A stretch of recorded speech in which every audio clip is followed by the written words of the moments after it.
The VAR Show. The one place for your weekly football update.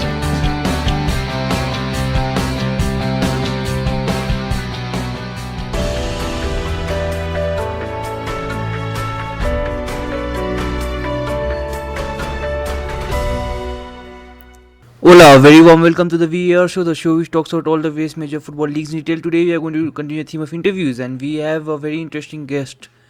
We have former Dundee United and Rangers star Mr. Marvin Daly with us.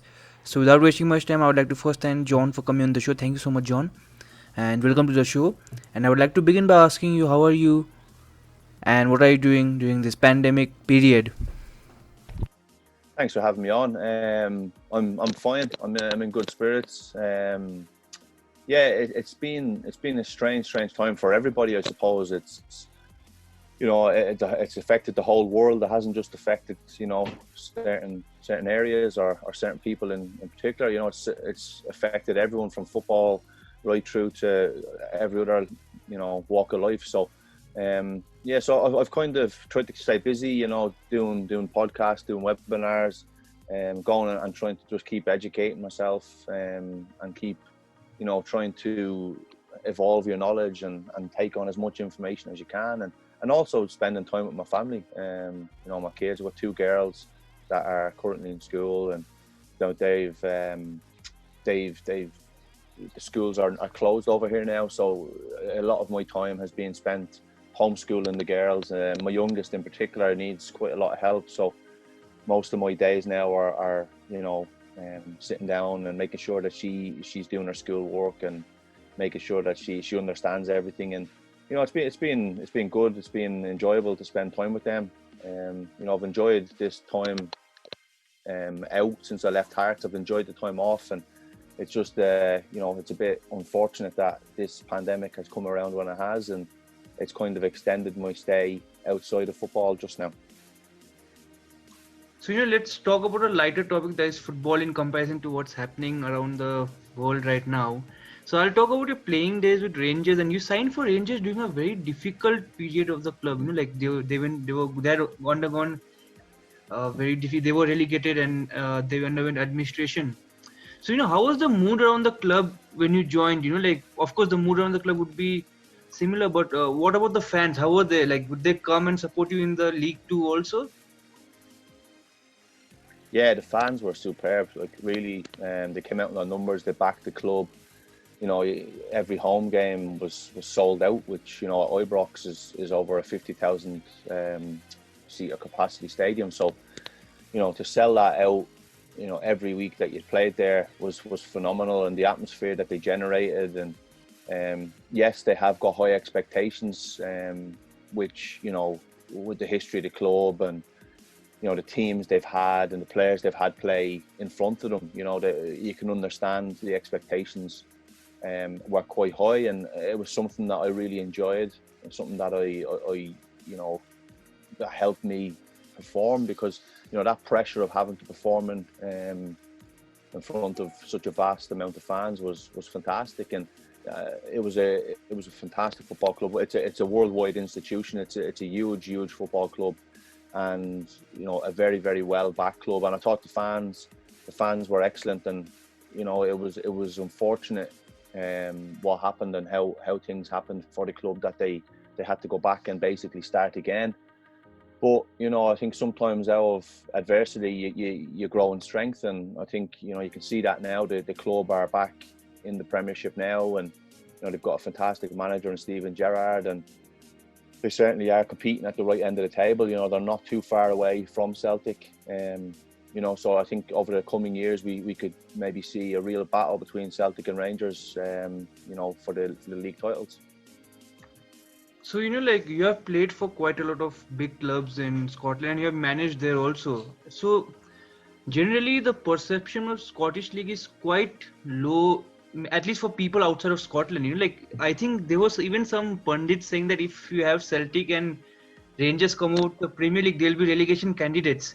I do not know much about it. So, could you shed some light about how competitive or what is the quality of the league in Scotland?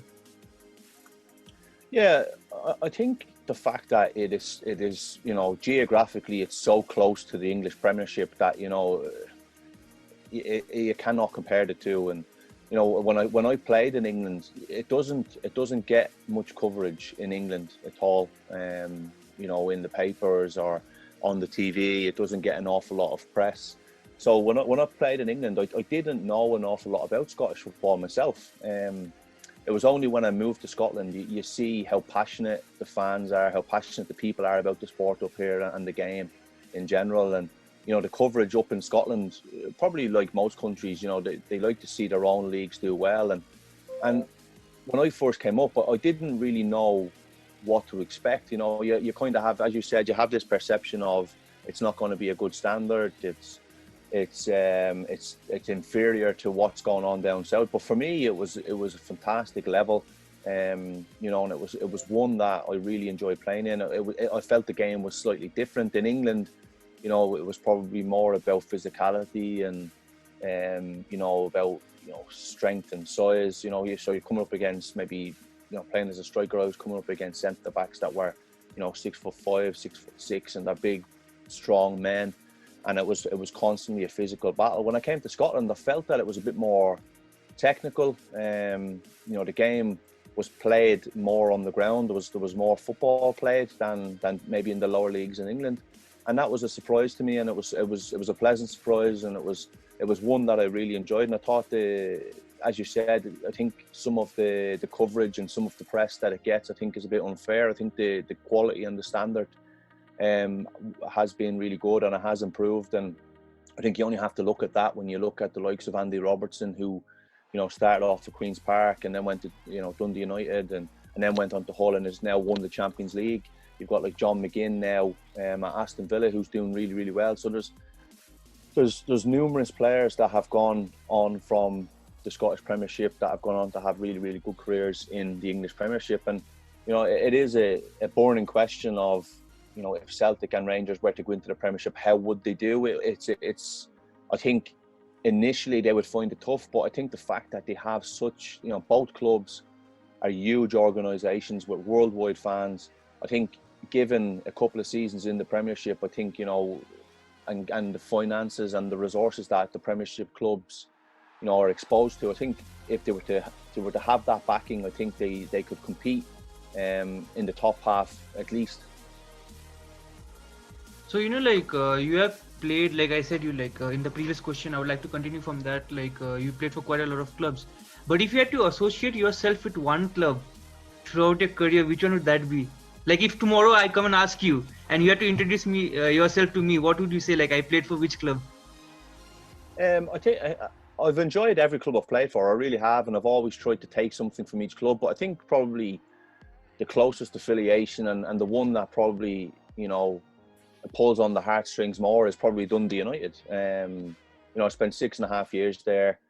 I was made club captain in my final couple of seasons. I won the Scottish Cup there. So I probably had you know, the closest connection with the fans as well at that club. So, you know, and I think I felt that was where I was probably at my best, and I probably, you know, scored the majority of my goals, and I just felt probably, you know, as with all my clubs, I did feel I was in the right place, but I just felt I was at home when I was at Dundee United. So was it difficult to move from Dundee to Rangers?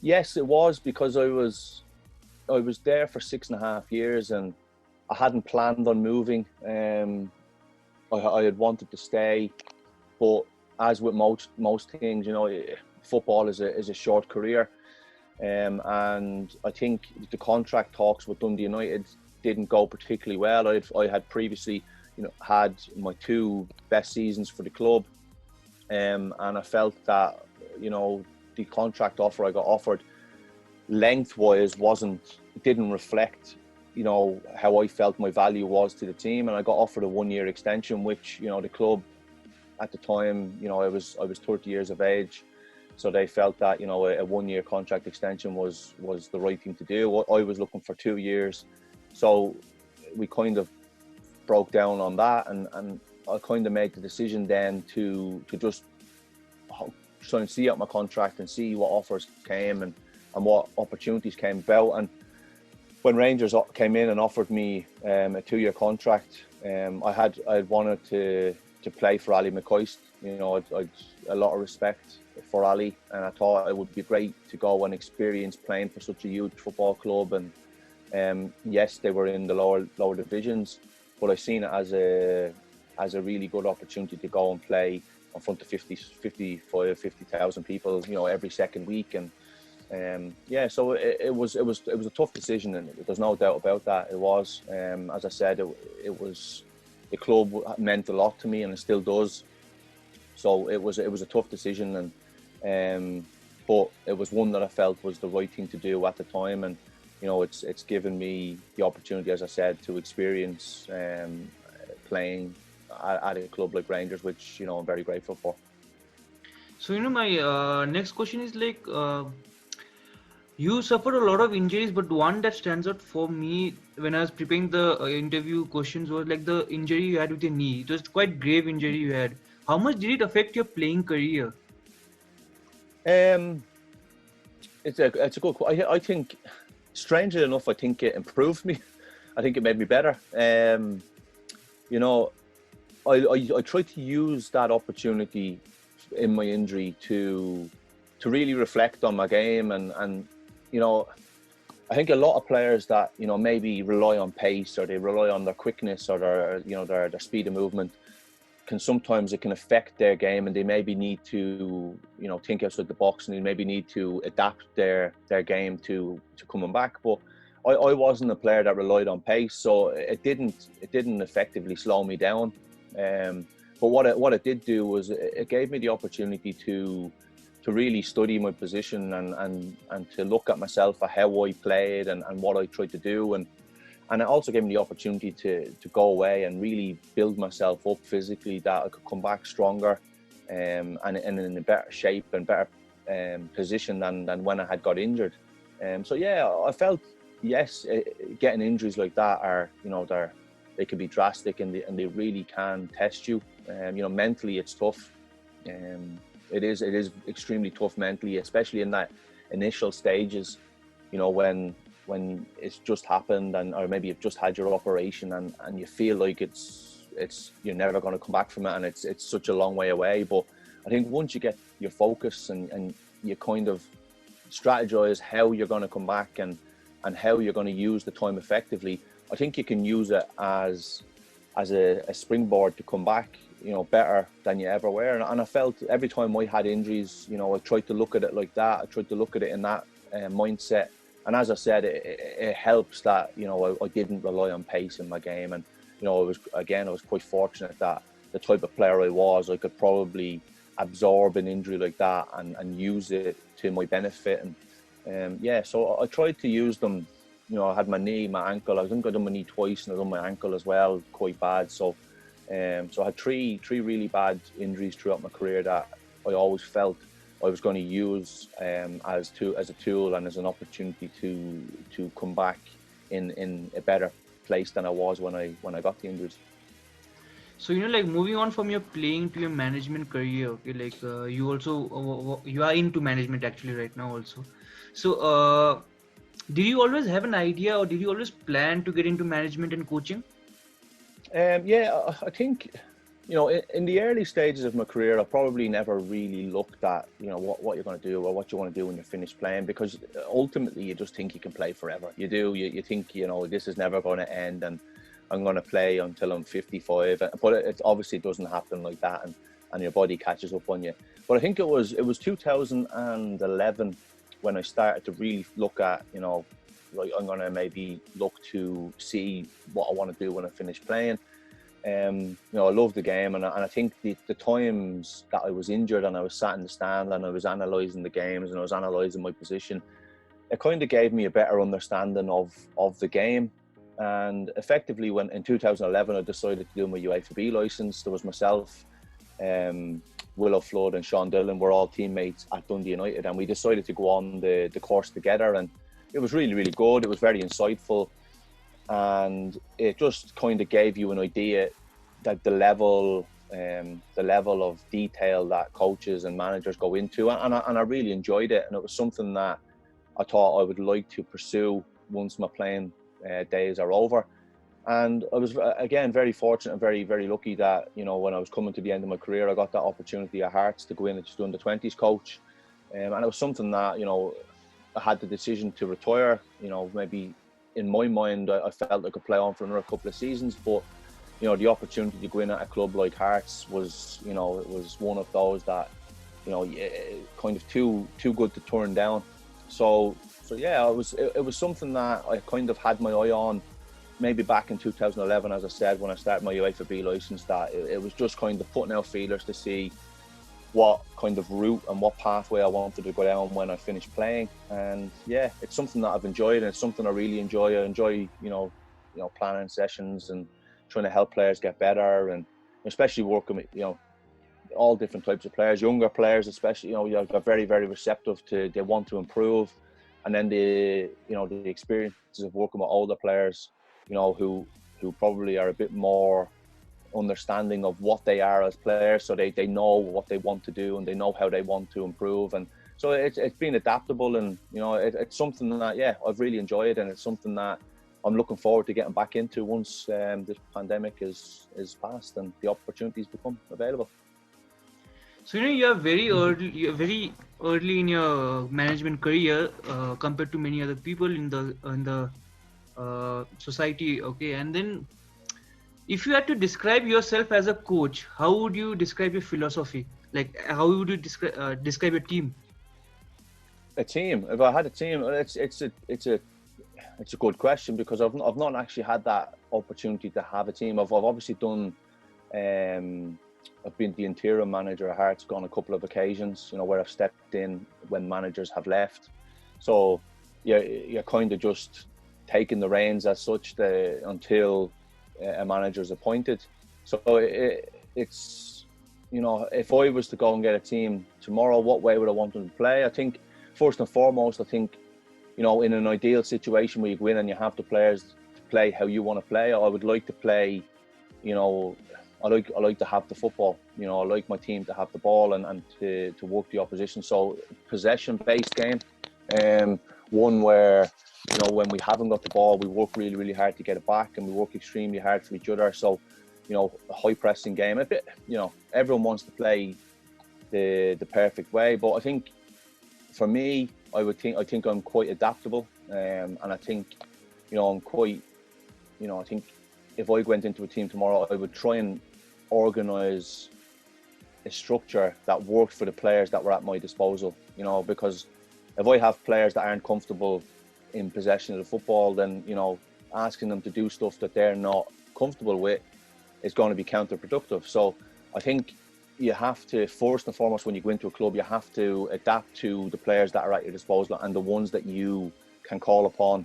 And then once you have the opportunity to, you know, recruit players that play your way, then I think, you know, you can then start to evolve your game plan and what works for you and for the team. But yeah, I want my team to, you know, I like my team to use the full pitch, you know, in possession. Let's make it as big as possible and stretch the opposition, and, you know, striker giving length, runs in behind, threaten, you know, and look to penetrate beyond. And yeah, so it's a tough question, because unless you have, I don't feel unless you have the players at your disposal that you can play your way until you get the players in that can do that, if that makes sense.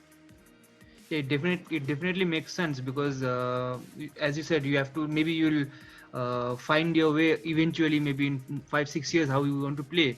So moving on to the next question, in whatever time you have been a manager, in your experience, what is the one myth that is associated with management? The myth, okay, that's a funny one. Yeah, I think, you know, I think the game has evolved and it has changed over the years, and I think, you know, I've worked under different managers, and probably earlier in my career, you know, managers probably felt that they had to shout and they had to ball and they had to, like, really, really have a go at people to G them up, and I don't think that works. I think it works for certain players, I was the type of player who, you know, if a manager came in and shouted at me and you know, tried to belittle me in front of the group and say that I would always try and use that as fuel to prove them wrong. And I think sometimes that's how managers got the best out of me, was by coming in and having a go.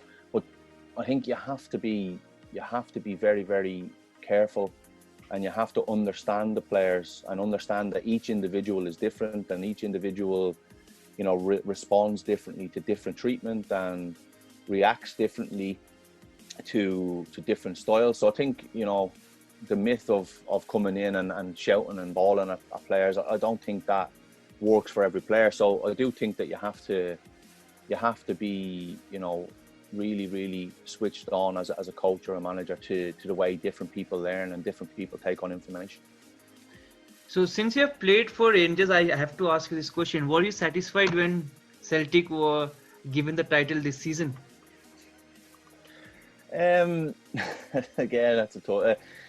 It's. I think if the season had played out, it probably, you know, looked like they would, you know, go on and win the league. A bit like, maybe not as clear cut as Liverpool in the Premiership, but I think it was almost certain that they would win the league. And I think I do feel for the people that have to make these decisions, because they're tough decisions to make in you know, in times that have never happened before. There's no set structure as to what happens. There's no set rules as to if the season cuts short, this is the way it's going to play out. And it's the same with teams that have, a bit like Hearts, that have been relegated. You know, and the same in the other leagues, with Dundee United winning the league, and, you know, Partick Thistle being relegated, who in fact were like 1 point behind with a game in hand. So, you know, it's really, really tough decisions that these people in the SPFL and SFA have to make. But I think, you know, if the game was to be played, they felt that the game couldn't be played behind closed doors, so they had to make a decision. And, you know, I think, am I happy Celtic won the league? I genuinely, you know, doesn't bother me that they've won the league, but I think, as I said, they were going to go on and probably win it anyway. Just as long as they don't win it next year, and you know, Rangers can win it next year, when we'll be happy. So on a realistic note, do you think they'll make it 10 in a row? Sorry, say that again. We broke up there. On a realistic note, you said you wish Rangers win it next year, but do you think Rangers will win it, or do you think Celtic will make it 10 in a row? I think it's going to be a tight league next year. I think, you know, there's an awful lot more that comes into it next year. You know, you have that added pressure on Celtic now to actually go and do the 10 in a row, which, you know, in itself brings a lot of stress and a lot of pressure to the players and to the club. I think in the first half of the season this year, you could see that Rangers were a lot closer. They obviously came back after the winter break and fell away for whatever reason that was. I don't know, but I think they're not far away in terms of, you know, competing with Celtic. It's just whether next season may or may not be too soon to compete. I think Rangers will be looking to add to the squad, as will Celtic. You know, they'll see this 10 as a row as a massive milestone for them. So they will no doubt come back stronger. Rangers will probably come back stronger as well, and I would imagine, you know, other clubs will try and strengthen as well. But it all comes back to, you know, how financially secure teams will be after this period we've had. It's going to be difficult for teams to recruit and to try and, you know, strengthen with finances, because, you know, they've, as we've said, you know, they've not had games since March. They've not had any incomes, you know, coming through the door or coming through the gate, you know. So it's going to be tough for teams, and, you know, for Rangers, it's going to be one that they'll give everything they can, I'd imagine, to stop this one.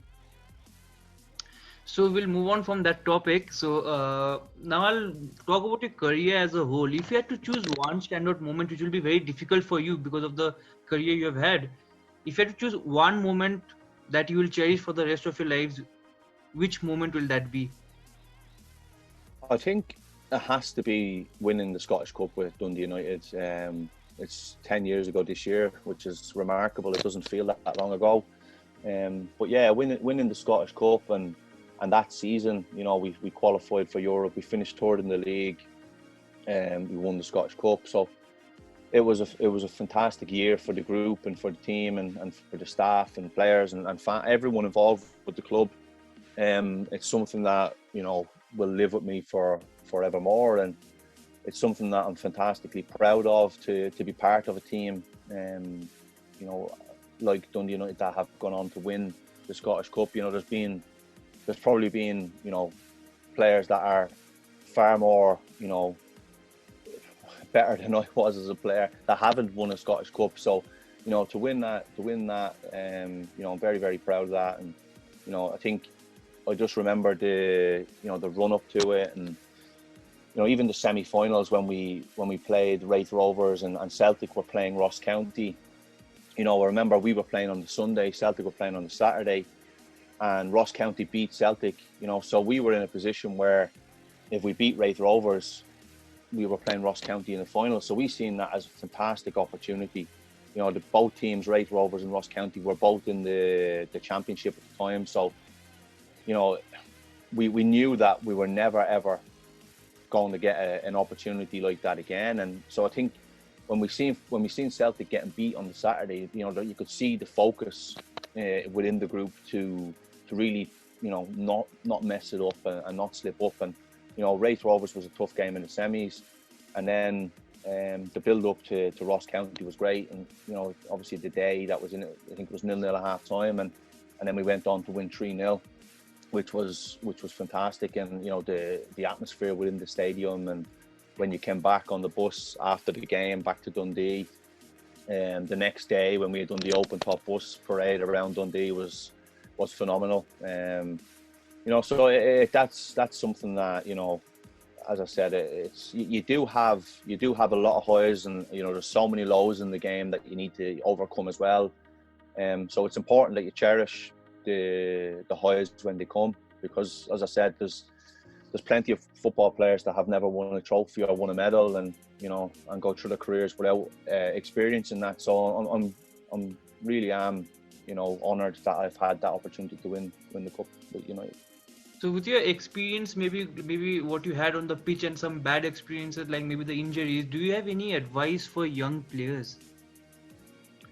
I think, yeah, I just spoke about, you know, the highs and lows there, and I think, you know, it can be very, very easy to get, you know, caught up with the highs of football, you know, when things are going well, and you know, there's a lot of hype, and I think it's very, very easy to get caught up in the hype and all the good press, and then on the flip side of that, it can be quite tough not to believe, you know, the negativity that comes when things aren't going well. So, you know, trying to stay on an even keel and trying to, you know, don't get too high, don't get too low. Just try and, you know, stay in the middle if you can, and, you know, try and focus on yourself. And one thing, the game is, it's, you know, we all love the game because it's about opinions, and, you know, everybody sees the game differently, and everybody has different ideas for the game. And, you know, so if one coach or one manager does not think that you are for them, it does not mean you're not a good player, or you can't have an effect on the game. So don't get caught up with other people's opinions. Concentrate on yourself and believe in yourself, and truly, you know, if you want to get better, you need to practice, you need to work. You know, so I think a lot of people, you know, focus on trying to improve their weaknesses. But I also think, you know, really trying to improve your strengths and make your strengths as good as they possibly can be is so important as well. So, you know, try and get your weaknesses to a level that, you know, you're confident and you're able to do stuff with them. But I think, you know, really making your strengths, you know, different class, and trying to, you know, excel in them areas, you know, can help you stand out. So on that note, I'll ask you one final question. Whom do you prefer, Lionel Messi or Cristiano Ronaldo? This is the burning topic, isn't it? That, you know, everybody, like, I love watching Messi. I do. I love watching Messi. I love, just watching him, his elegance when he gets the ball, and how simple he makes the game look. But for me, if I was picking one, I would pick Ronaldo. I would pick Cristiano Ronaldo. I just think, I just like his whole persona. I like the way he conducts himself. Both of them conduct themselves remarkably well. And as I said, Messi can get the ball and can change the game. But I think, Ronaldo, I just prefer to watch Ronaldo, and I prefer to see Ronaldo. I like the way I like his explosiveness. I like his athleticism. I like, it's a tough question, but I'm gonna edge towards Ronaldo. So on that note, John, thank you so much for talking to me, and I wish you all the best, and I wish the pandemic gets over soon and you take charge of a team and make them win the Scottish Cup as a manager and even the league, hopefully. So best of luck for your future, and hope Thank you. Soon. Stay safe. Take care. Thank you too. Thank you. Bye-bye.